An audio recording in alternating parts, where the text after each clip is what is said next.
Oy, Erwin Tolfo, nalipat na ba sa mukha mo yung kalyo mo sa paa? Sobra na kasi ang tigas ng mukha mo eh. Bakit ka magkukundi ng lehitimong Blue Ribbon Committee? Bakit?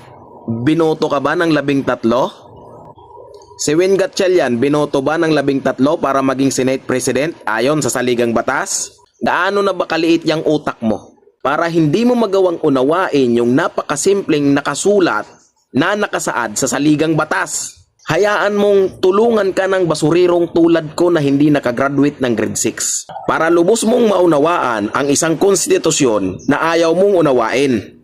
Journalist ka, di ba? Senador ka pa. Kaya lang, wala kang pangunawa. Kahit simpleng mamamayan lang. Hindi mo naman kasi kailangan maging abogado o senador para maintindihan mo ang saligang batas at konstitusyon. Kaya lang, sa sitwasyon nyo at sa mga ginagawa ninyo, wala kayong pakialam sa konstitusyon kasi ang gusto nyo posisyon para mapigilan ang investigasyon sa korupsyon na kung saan dawit ang mga pangalan ninyo.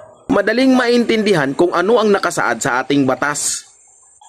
Ayon sa 1987 Constitution, Article 6, Section 16, malinaw na nakasaad na ang Senado ay binubuo ng 24 na senador upang magkaroon ng lehitimong halalan para sa Senate President. Kinakailangan ng mayorya o higit pa sa kalahati 13, hindi 12. 13 ang kailangan na boto, hindi 12. Naintindihan mo ba? Ang paulit-ulit yung sinasabi yung Avellino versus Cuenco 1949 Supreme Court decision. Ito yung madalas yung banggitin, di ba? Ito yung butas na ginagawa ninyo para ipagpilitan yung 12 boto at ikundinang kayo ang lehitimo. Napakalinaw sa nakasulat doon sa Avellino versus Cuenco. Napakalinaw ng nakasaad doon na pwede lang ibawas ang bilang ng isang senador kung siya ay patay na o hindi sakop ng kapangyarihan ng Senado, nag-resign o natanggal. Nag-abroad ba si Bato? Nag-abroad ba si Jinggoy Estrada? Patay na ba yun dalawa? Hindi pa, di ba? Huwag kang excited.